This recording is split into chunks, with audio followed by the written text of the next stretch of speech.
Bora lá, galerinha! Mistérios resolvidos em 2025 do canal do Aquinho, gente. Mais um vídeo do Aquinho trazendo aqui pra vocês. Um vídeo aí que eu me interessei bastante de ver. Vocês sabem aí que a gente sempre tá trazendo casos aí do canal dele aqui no nosso, né? A gente tá sempre reagindo e geralmente a gente vê muitos casos aí que não tem solução, né? Casos de desaparecimento e tudo mais. Então é bacana de vez em quando saber que tem casos que foram resolvidos aí. Quero ver principalmente se tem casos bem antigos que conseguiram finalmente serem resolvidos, né, gente? Enfim, espero que vocês gostem e que a gente se divirta junto assistindo aqui, tá bom? Espero deixando o like, se inscreva no canal, tem vídeo todo dia ao meio-dia, 7 da noite. O link do vídeo original tá na descrição. Passe na like, se inscreva, se possível, considere se tornar membro do canal, que vai estar ajudando demais. Tô postando vídeo para os membros aí a cada uns 3 vídeos aí toda semana. Hoje mesmo vou postar mais um vídeo para os membros, então estejam sempre por lá que tá tendo muito conteúdo. E entre no canal 2, como eu falei também. Peço desculpas por todo esse sol aqui, tô gravando um vídeo meio de tarde, então o sol tá batendo pra caramba aí na janela. Mas enfim, vambora, gente, pra esse vídeo aí sem muitas delongas, que eu estou bastante empolgado, tá bom?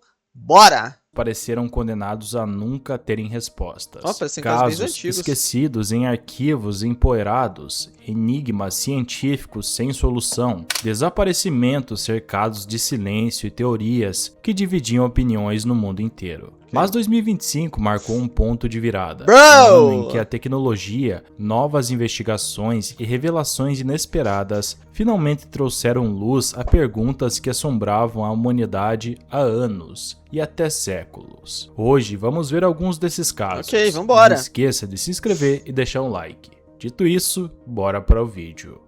Bora! Tô animado, cara. O assassinato de Louisa Dunn. Eita. Louisa Dunn. Em 28 de junho Conheço de o caso. 1967, Olha. Louisa Dunn, uma mulher de 75 anos, foi encontrada morta em sua casa na Britannia Road, no bairro de Easton, em Bristol, na Inglaterra. Ela vivia sozinha, era conhecida pelos vizinhos e costumava passar as manhãs conversando na porta da sua casa. Quando naquele dia, o jornal permaneceu intacto sobre o muro do jardim. Alguém percebeu que algo não estava certo. Louisa havia sido estrangulada e violentada. A cena era uma mulher tá louca, brutal, né? mas o contexto era ainda mais perturbador, já que a própria casa, o único lugar onde deveria se sentir segura, havia se tornado o cenário de um crime, do seu próprio crime. A notícia abalou a comunidade e desencadeou uma das maiores investigações que Bristol já havia visto até então. A polícia atuou com os recursos disponíveis em 1967 e foram coletadas impressões da palma de quase 19 mil homens. Milhares de entrevistas foram realizadas, antecedentes foram checados, ruas foram percorridas. Nessa época era muito difícil, a gente fala, cara, mas a tecnologia ela ajuda, cara. Ajuda muita coisa. Se ela tivesse uma câmera na casa dela, poderia e provavelmente não teria salvado a vida dela. Se bem que poderia ter inibido o cara de fazer isso, mas pelo menos você teria alguma evidência, né, cara? Então, muito importante que a gente tenha câmeras na nossa casa e tudo mais. Essas coisas realmente ajudam, cara. Nesse tempo aí, cara, como é que a polícia faria pra achar o cara, né? É muito difícil, né? Um crime assim, num lugar isolado, no campo, não deixa evidências, é muito difícil. De casa em casa. Tudo indicava que o assassino precisava estar por perto, que não poderia ter ido muito longe. Me surpreende demais os caras terem resolvido esse caso em 2025. Como foi possível isso? Tô curioso. Mas ainda assim, ele passou despercebido. O responsável vivia apenas fora do perímetro que a polícia havia definido como área-chave. Naquele momento, não possuía antecedentes, não havia nada que o denunciasse e com o passar dos meses, o caso foi esfriando até se tornar apenas mais um processo dentro de um arquivo que ninguém queria voltar a abrir. Durante os anos seguintes, o tempo continuou avançando. Muitas testemunhas morreram, outras esqueceram detalhes, e a cidade aprendeu a conviver com a ausência de respostas. Louisa se tornou apenas mais um nome dentro de uma imensa lista de crimes sem solução do Reino Unido. No entanto, a história não terminou ali. Décadas depois, nos anos 70, um homem foi preso em Ipswich por abuso sexual contra 2 mulheres idosas. Quando? Um homem foi. No entanto, a história não terminou ali. Décadas depois, nos anos 70, um homem foi preso. Chega a ser em 2025, não é possível, cara. Hoje em dia o cara não tá nem vivo, né? Só se o cara tinha o quê? Pô, na década de 60 o cara devia ter o quê? Não dá pra acreditar, 20 anos, por cara. Sexual contra 2 mulheres idosas. Seu modus operandi era semelhante. Ele invadia casas durante a noite, atacava mulheres mais velhas que viviam sozinhas e desaparecia sem deixar rastros. O homem foi condenado, mas a ligação com o caso de Bristol não foi feita. Ok, então Naquela época, o cara estava preso desde a época, então. não existiam bancos de dados nacionais nem sistemas capazes de conectar pontos separados por centenas de quilômetros e muitos anos. Esse homem era Ryan Headley. Por mais de meio século, o assassino de Louisa Dunny permaneceu preso nesse limbo que define os casos arquivados. Até que em 2023, uma pequena equipe policial decidiu reabrir o processo. E dessa Maneiro vez isso, né? encontrou A polícia tava com tempo também, vamos ser sinceros, né, cara? Aqui no Brasil, duvido que os caras iam ter muito tempo pra ficar reabrindo o caso da década de 60, né? Mas é da hora isso, é legal você saber, ter essa resolução, né, pra família, principalmente. algo Né? decisivo. Por mais que provavelmente a família já soubesse que provavelmente era esse cara, né? Chave Então estava em uma peça já, de né? roupa preservada desde 1967. Caramba. Uma saia azul que havia acompanhado Louisa em seus últimos momentos. Que legal, Durante cara. a nova que análise, bom saber, muito irado saber que os caras guardaram, né, essas evidências da época até hoje, né? Muito louco. um especialista forense determinou o ponto exato onde, pela posição do corpo, era mais provável que tivesse permanecido material biológico. Assim, ao cortar uma pequena seção da Mas esse material permanece ali depois de tanto tempo, cara? Caramba, né? peça, foi possível extrair um perfil genético completo a partir do Mesmo que esteja em um ambiente de conservação, é duro imaginar isso. Né? que havia permanecido detectável por quase 57 anos. O resultado foi contundente. O DNA era bilhões de vezes mais provável de pertencer a Ryan Headley do que a qualquer outra pessoa no mundo. E não apenas isso. Uma impressão de palma encontrada em uma janela também coincidia com a dele. Tudo aquilo que em 1967 havia sido insuficiente, em 2025 se tornou irrefutável. O julgamento começou em junho daquele ano. Muitos das testemunhas já não estavam vivas, e por isso suas declarações originais precisaram ser lidas em tribunal como registros do passado. Isso criou uma cena quase surreal, em que palavras escritas décadas antes voltavam a ganhar vida para apontar um homem de 92 anos que durante grande parte da sua própria existência acreditou ter escapado para sempre. E assim, em 30 de junho de 2025, Ryan Headley foi declarado culpado pelo assassinato e estupro de Louisa Dunny. No dia seguinte, o juiz deixou claro que a sentença significava apenas uma coisa: aquele homem morreria na prisão. A justiça, tardia porém firme, finalmente alcançou alguém que passou quase toda a vida olhando para frente, convencido de que o passado jamais... Não é como se ele também tivesse fugido, né? Que ele acabou sendo preso décadas depois, né? Mas já estava preso desde aquela época, aparentemente. Então... Tipo assim, não é como se tivesse mudado grande coisa, mas novamente, é muito bacana você ter esses casos resolvidos, né? O alcançaria. Para a família de Louisa, especialmente para sua neta, não houve exatamente um final feliz. Não existe um verdadeiro encerramento depois de um crime como esse. Mas houve algo que foi negado durante 58 anos. Saber quem foi o responsável e ver que, ainda que tarde, essa pessoa finalmente enfrentou as consequências. O caso de Louisa Dunny permaneceu sem solução por quase 6 décadas. Mas eu acho que a pessoa, mano, eu acho que pelo menos a neta, ela deve se sentir pelo menos aliviada de pelo menos saber, né, quem foi que cometeu, e ela deve se sentir aliviada de saber que pelo menos o cara pagou durante a vida no final, né, porque o cara já estava preso. Duro é você ter esse tipo de caso de resolução e saber que o cara viveu a vida inteira livre, entendeu? Putz, aí você se sente realmente mal, né? Até que em 2025, uma resposta finalmente chegou. Ok. Eita. O naufrágio fantasma do F.J. King. Eita.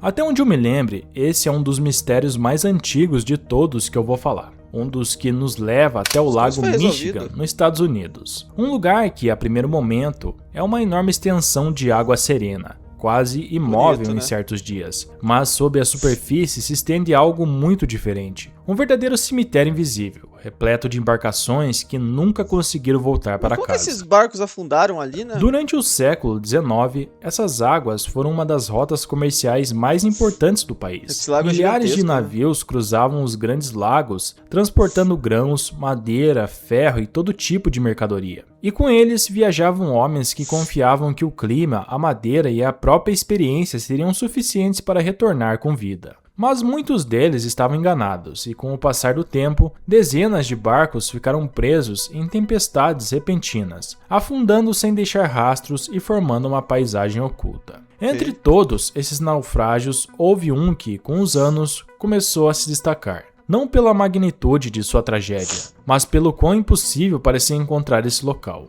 Um navio que, apesar de múltiplas tentativas, simplesmente não aparecia, como se tivesse desvanecido no Tá me lembrando daqueles casos que a gente já viu no canal, né? Daqueles navios que aparecem. Esse aqui não é o caso, que é um naufrágio, né? Mas que aparecem inteiros sem a tripulação, né? Esqueci o nome desse navio, tem um que é muito famoso.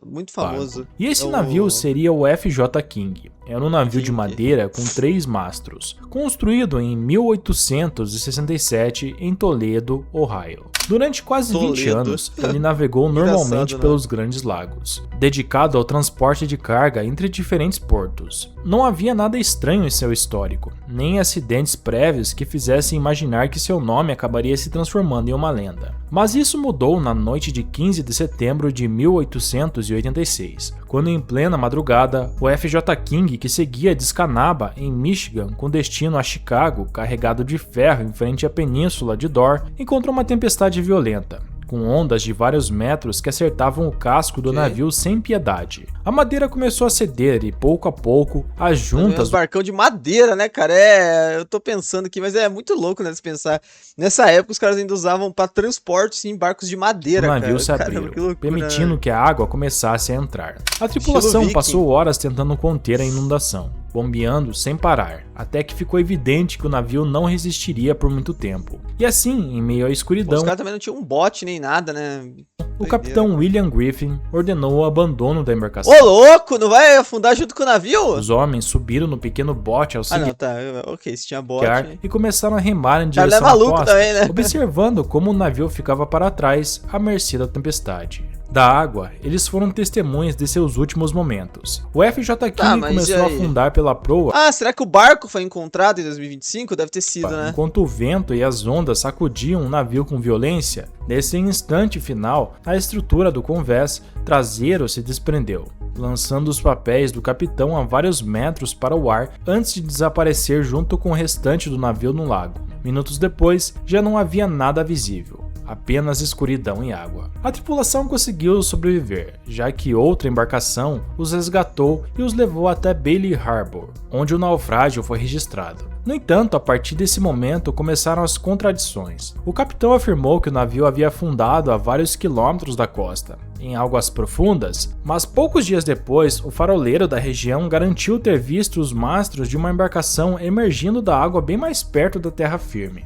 Com o passar dos anos, pescadores afirmaram que suas redes haviam puxado fragmentos de madeira que não conseguiam identificar. Mesmo. E apesar de tudo isso, ninguém conseguia encontrar o naufrágio. A partir da década de 1970, mergulhadores, historiadores e caçadores de navios afundados começaram a procurar o barco de forma sistemática. Chegaram até a oferecer uma recompensa para quem conseguisse localizar o barco. Mas expedição após expedição... Parece aqueles caras que recuperam carros que caem em rios e tal, tem um nome pra isso. Eles voltavam de mãos vazias. O FJ King não estava onde... É muito louco se vê um naufrágio assim, né? Dá um dó do caramba, né? Saber, putz, o cara trabalhando tanto pra criar uma estrutura como essa e tá afundado aqui, mas é realmente impressionante ver como a natureza vai tomando tudo, né, com o tempo. Diziam os registros oficiais, nem onde apontavam as testemunhas. Também dá um pouquinho de talassofobia em quem tem, né? E pouco a pouco ele passou a ganhar um apelido diferenciado entre a comunidade local: o navio fantasma do Lago Michigan.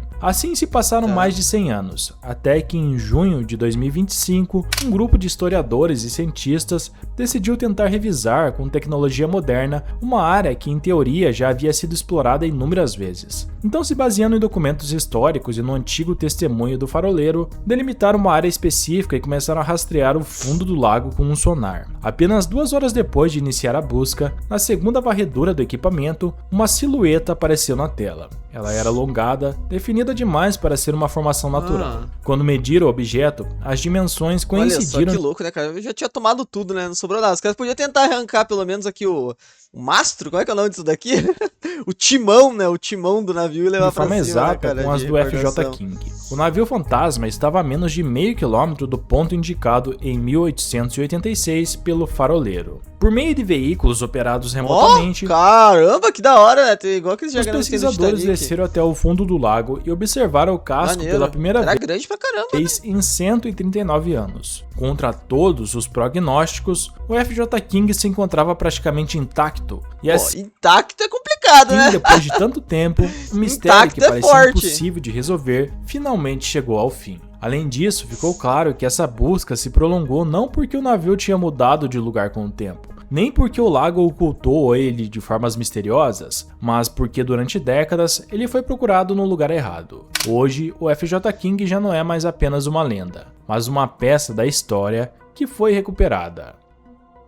Ah, muito legal, né, cara? Deve ser muito maneiro você encontrar um barco desse, mas como eu falei, é uma pena que não dá pra você recuperar muita coisa e colocar num museu ou algo assim, né? Porque seria bem maneiro. A Mulher de Rosa, Trazer ele inteiro, né? Como falavam do Titanic, né? É impossível, mas seria muito legal se desse. de Vila-de-Cans. Eita, Mulher de Rosa? A inclusão desse caso pode gerar um certo debate entre as pessoas, já que, embora uma parte importante do mistério tenha sido resolvida, a outra metade ainda permanece como uma pergunta em aberto. Ainda assim, ok. vamos contar tudo o que se sabe sobre uma história que durante muitos anos foi conhecida não por um nome, mas por uma descrição. Um corpo Mulher de encontrado Rosa. à beira de uma estrada. Oh, pessoal sem identificação. Assina suspeita em uma identidade que nunca chegou a ser revelada. Durante 2 décadas na Espanha, esse Mulher caso de foi Rosa. lembrado simplesmente como o da Mulher de Rosa. Em 3 de julho de 2005, um taxista encontrou o corpo Uma pessoa sem identificar, tipo, uma pessoa não ser identificada, não ter nenhum parente, nem ninguém que deu por falta alguém, sabe? Tipo, quão isolada a pessoa tem que ser pra que ninguém perceba a sua falta, né, cara? Isso é muito triste. sem vida de uma mulher em uma área próxima a uma estrada no município de Vila-de-Cans, na província de Barcelona. O local não parecia um ponto de passagem comum, nem um lugar onde alguém teria parado por acaso. Um O beco, corpo estava parece, ali né? porque alguém havia colocado ali. A mulher não portava documentos, bolsa ou qualquer objeto que permitisse saber quem ela era. Ela vestia um conjunto muito chamativo, uma blusa rosa com Bonitinho. flores, calças rosas e sandálias da mesma cor. Esse Curioso, detalhe, né? que em outro contexto teria sido irrelevante, Estranho. acabou se tornando Mas é a uma roupa bem extravagante, né, pra época ainda. única forma de se referir a ela. Assim nasceu um nome Não, 20 anos atrás, era uma...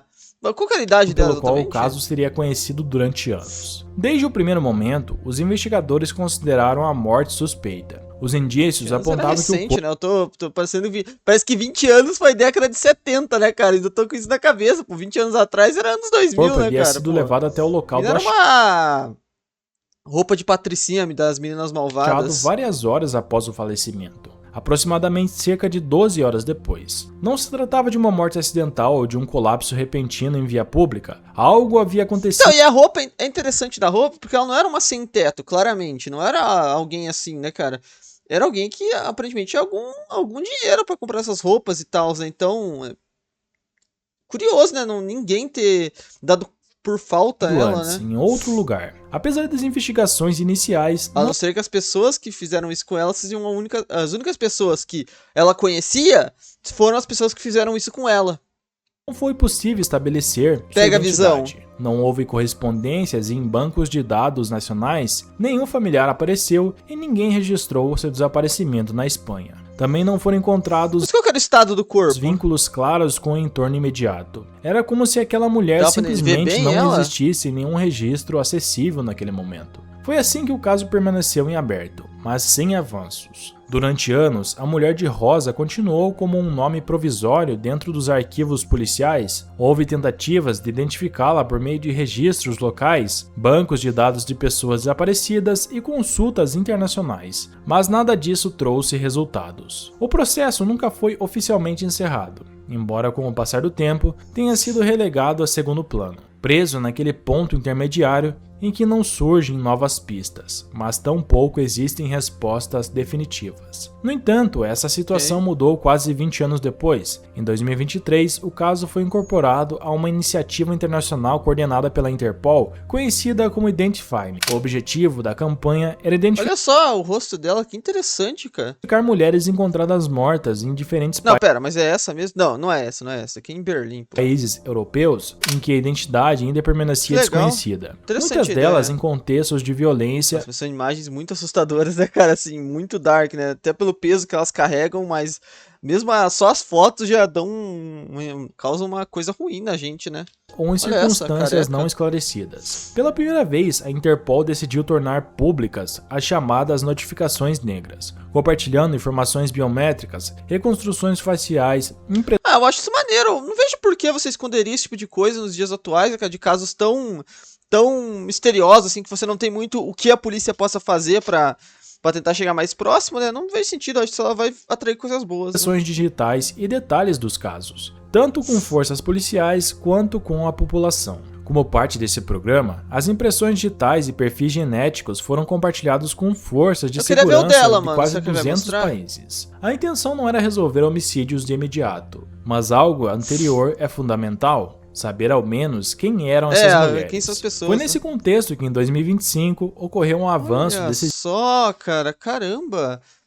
Cara, ela tinha até, olha isso, né, cara? Até pode, claro, pode ser bijuterias, né? Mas caramba, né, cara?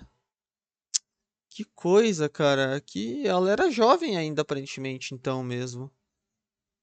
É muito curioso, cara. adesivo. As impressões digitais associadas ao caso da mulher de rosa foram comparadas pela polícia da Turquia com um banco de dados nacional. Ali surgiu a correspondência. As digitais pertenciam a uma cidadã russa chamada Tá. Ah, acharam então essa imagem dela. Ludmila Savada, que havia passado pelo território turco anos antes. Ludmila tinha 31 anos no momento de sua morte. Caramba, 31, cara. Mas por que ninguém foi atrás dela? Após essa E a família? Será que cadê? Ela tem família, cara? descoberta, a identidade foi verificada pelas autoridades espanholas por meio da seção de antropologia forense e confirmada posteriormente com uma análise genética de parentesco. O DNA da vítima foi comparado ao de um familiar próximo. Encerrando Pô, mas esses familiares, que tipo de familiar é esse, cara? Os caras não foram atrás da menina por 20 anos, não é qualquer possível. dúvida. Ah, ou pela diferença de países.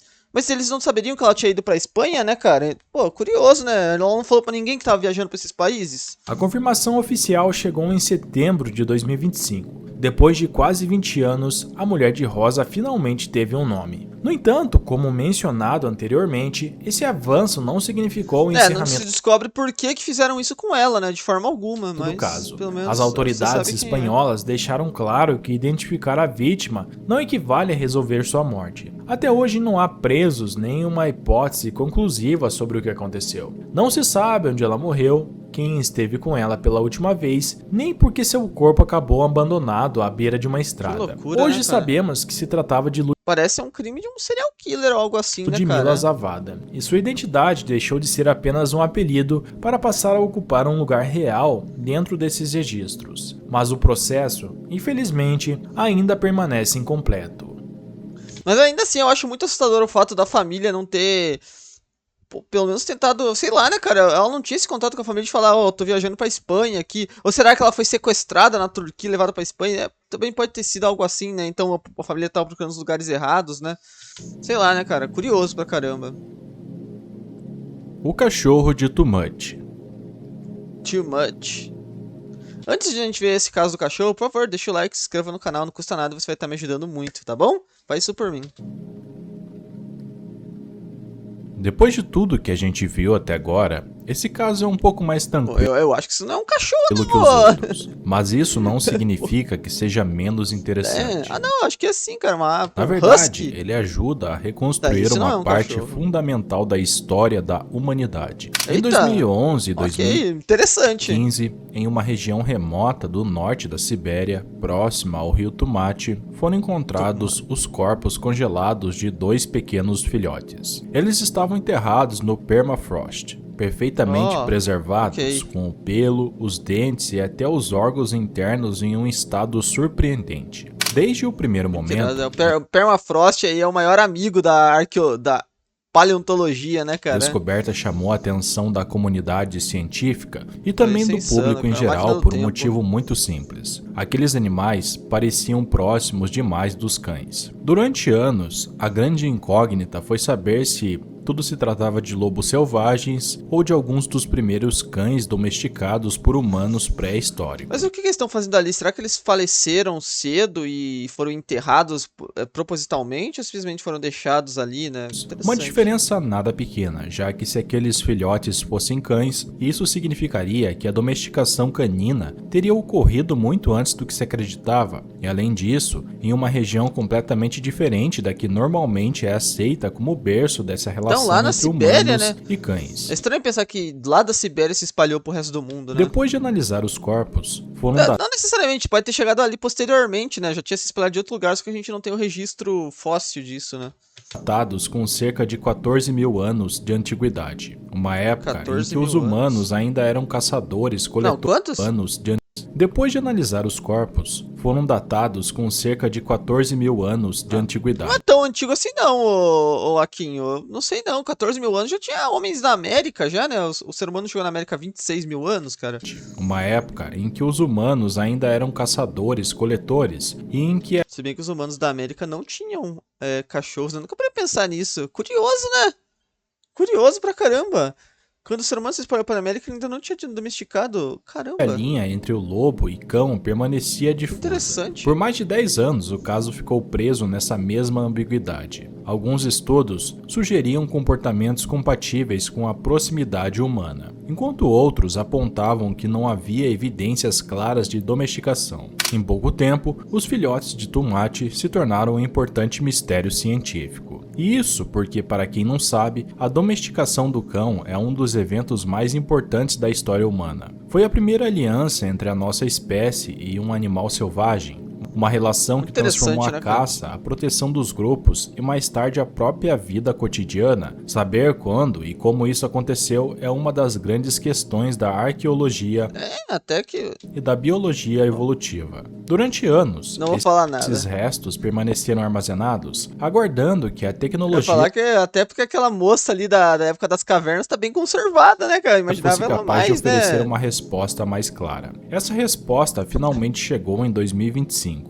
Naquele ano, uma equipe internacional de cientistas publicou um estudo genético detalhado, baseado em DNA antigo extraído diretamente dos filhotes. A análise foi bem mais avançada do que qualquer tentativa anterior e permitiu comparar o genoma deles com o dos lobos antigos, cães Ok. primitivos e cães modernos. Assim, finalmente chegaram a uma conclusão definitiva. Os filhotes de tomate não eram cães. Ah, pô, que bad, né, cara? Achei que ia ter um final maneiro. Ah, que droga. Tampouco um Zoado. elo intermediário em que droga, processo são de só lobos domesticação. Eles eram lobos selvagens. O estudo confirmou que, Bad vibes total, hein? embora compartilhassem algumas características com os ancestrais dos cães modernos, não apresentavam sinais genéticos de terem sido domesticados, nem de terem convivido de forma próxima com humanos. Além disso, a análise do conteúdo estomacal de um dos filhotes revelou restos de um Foram rinoceronte lanoso realmente só faleceram ali, não conseguiram atingir a idade adulta e ficaram por ali mesmo, né, cara? Bad vibes total, assim. É que nem aqueles elefantes,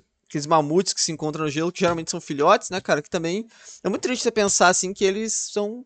No final, a vida deles foi muito triste, né? Porque eles não conseguiram sobreviver à vida o adulta. que indicava que a alcateia caçava presas de grande porte, um Cara, que é um comportamento rinoceronte lanoso, impressionante, né? Pensar que lobos conseguiam caçar esse tipo de animal. típico de lobos plenamente selvagens. Com isso, o mistério foi finalmente resolvido. Puppies. Durante mais de uma década, aqueles pequenos corpos congelados alimentaram Alguém deixa nos comentários aqui, cara, qual datação que é a mais antiga aí da domesticação dos cães, cara? Eu realmente não sei, então. teorias, Só que era mais especulações e debates sobre a origem do cão moderno. Em 2025, a ciência pôde encarar o caso com clareza. Eles não eram animais criados por humanos, não faziam parte de um experimento inicial de domesticação, mas simplesmente membros de uma alcateia de lobos que viveu e morreu em um mundo brutal, Ok. gelado e pré-histórico.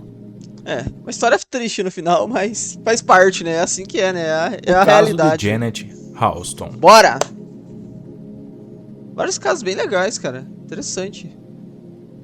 Agora entramos em um caso ocorrido em uma época em que resolver um crime dependia quase completamente de depoimentos, da intuição Olha lá, o que eu policial falei. e de algumas poucas Os provas barracos, cara, no meio da rua, né? físicas que muitas vezes não conseguiam dizer muito por si só. Na noite de 31 de janeiro de 1977, Janet Não é tão antigo assim também não, vai. Eu achei que era ele. Achei que ele ia falar um caso dos anos 30, lá, do caso lá do Jack the Ripper, né, cara? Pô, cara, você encontrar um maluco, tinha que trombar com ele na rua, né? Não tinha Halston, nada. de 24 anos, Nossa, estava no idade, tão bonitinha. Lions Den Bar, em São José, Califórnia. Que Era um bad local vibes, cara. habitual, um lugar que ela frequentava com Muito amigos. triste, ué. Pouco antes da meia-noite, várias pessoas a viram sair do bar acompanhada por um homem que ninguém conhecia. Nossa. Janet comentou que voltaria em cerca de 10 minutos, mas nunca Caiu na retornou. lábia do Na homem. manhã seguinte, o proprietário de um conjunto de Que apartamentos droga, cara. localizado a Tomem cuidado, poucos gente, com quem vocês se encontram aí nessas festas, esses lugares aí, cara. Pô, pelo amor minutos de do Deus, bar, cara. percebeu um Volkswagen Beetle estacionado na área das Fuscão? garagens e, ao se aproximar, notou algo fora do comum. Dentro do veículo, no banco traseiro, estava o corpo de Janet. Ela havia sido colocada à força, com o tronco encaixado e as pernas dobradas. Além disso, usava Mas já uma sem vida, então. blusa de manga longa amarrada em torno do pescoço. A autópsia Porcada. confirmou que ela morreu por estrangulamento e que também havia sido Credo, agredida cara. sexualmente. Ao examinar o carro, as autoridades Ai, notaram que horror. sinais claros de uma tentativa fracassada de incêndio. Alguém havia tentado queimar o veículo, mas o fogo não chegou a se espalhar. Tudo indicava que o Pode responsável que as testemunhas não teriam visto o rosto do homem, pelo menos, né, cara? agiu com pressa e acabou cometendo vários erros. Depois disso, a polícia começou a reconstruir as últimas horas Pô, de mas Janet. cometeu vários erros, mas a polícia cometeu mais, então, porque não conseguiu resolver esse caso de 2025, né? Mas também não dá pra julgar, que eu falei, daquele tempo era muito difícil. Nos seus amigos, os funcionários do bar e alguns moradores da região. Também foi elaborado um retrato falado do homem com quem ela foi vista pela última vez, mas foi justamente dentro do automóvel Pô, que queria ver o surgiu uma retrato. pista crucial. Nesse caso, uma impressão digital marcada em uma carteira de cigarros, de uma marca que Janet costumava fumar. A digital foi coletada, documentada e arquivada. O problema era que em 1977, uma impressão digital sem correspondência direta era pouco mais do que um Inútil, registro né? incompleto, já que não existiam bancos de dados nacionais interligados nem sistemas capazes de cruzar milhões de perfis em questão de segundos. A A prova tecnologia ajuda muito, né, cara? É estava doideira ali, isso. mas não levava a lugar nenhum. Assim, pouco a pouco, o caso estagnou, e com o passar dos anos, a investigação ficou congelada. O que não se sabia na época era que, no momento do assassinato, o homem que deixou aquela impressão digital era um soldado do exército dos Estados Unidos, Uou! destacado em Fort Ord. Pô, isso não significa nada, na verdade, né, cara?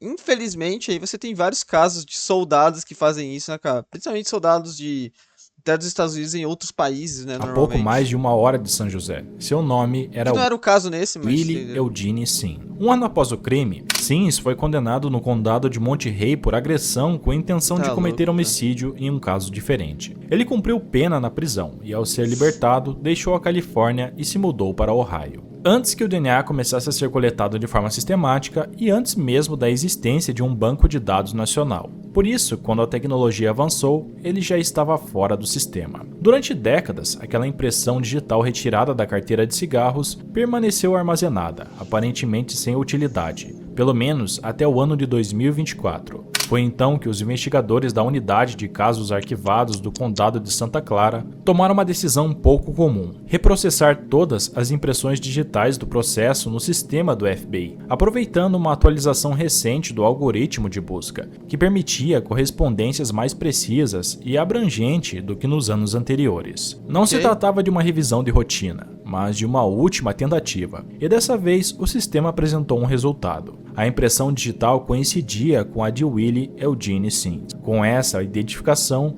os investigadores viajaram para obter uma amostra de DNA, e pouco depois a análise confirmou o que a digital já sugeria. O perfil genético correspondia ao material encontrado sob as unhas de Janet e aos vestígios biológicos presentes na peça de roupa usada para estrangular ela. Provas que durante anos haviam sido consideradas insuficientes, agora se encaixavam perfeitamente. E assim, finalmente, em maio de 2025, quase 48 anos após o assassinato, Sims foi preso e formalmente acusado pelo homicídio de Janet Ralston. Ele foi extraditado para a Califórnia e enfrenta uma possível sentença que varia de 25 anos de prisão até prisão perpétua.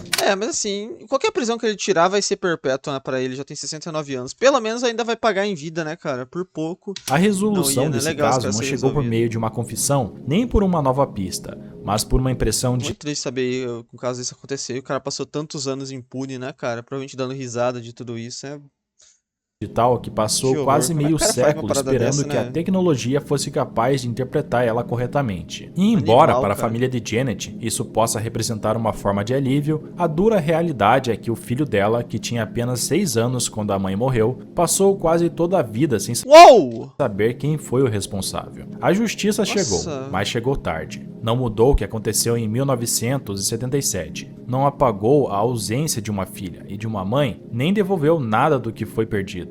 apenas chegou para dar nome ao culpado quase 50 anos depois. Bom, mas pelo menos foi resolvido, né, cara? E pelo menos espero que os pais e ainda estivessem vivos pra saber, né, pra pelo menos saber que a justiça foi feita no final, né? Enfim, a justiça não foi feita, que é impossível trazer a vida dela de volta, né? Mas algo foi feito, ao menos, né? Não desistiram. O fugitivo do FBI, Arnoldo Jimenez. Ok.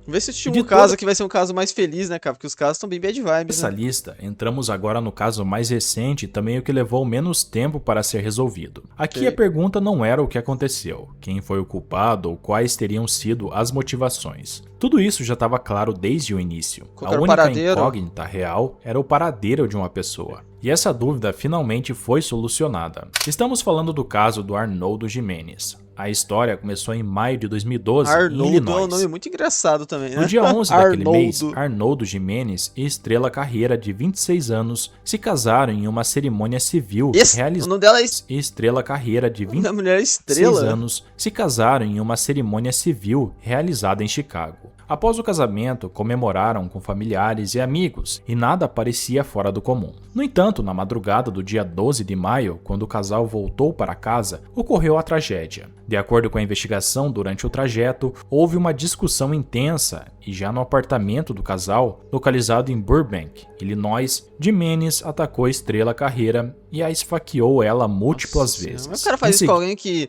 há pouquíssimo tempo você estava se casando e amando, você chega a esse ponto de... O cara já tem que ser descontrolado, né? Eu acho assim, cara, provavelmente já existiam red flags e coisas assim desde o começo, né? A pessoa não fica agressiva assim do nada. Muita gente fala, não, ele escondia bem. Eu acho que, sei lá, cara. Depois de rolar um caso ou outro, mas a maioria, o cara já dá demonstrações desde o início de que é uma pessoa agressiva.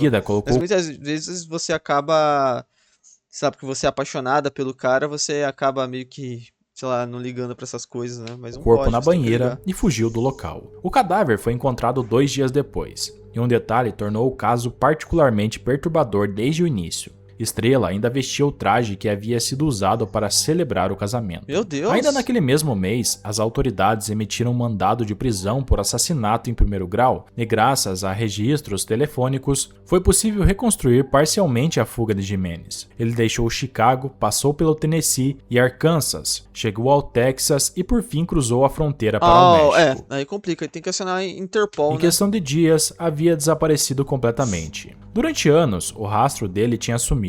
E em 2019... Um cara desse consegue passar na fronteira, né? Vai entender, né? Bom, não sei se ele conseguiu de forma ilegal, né?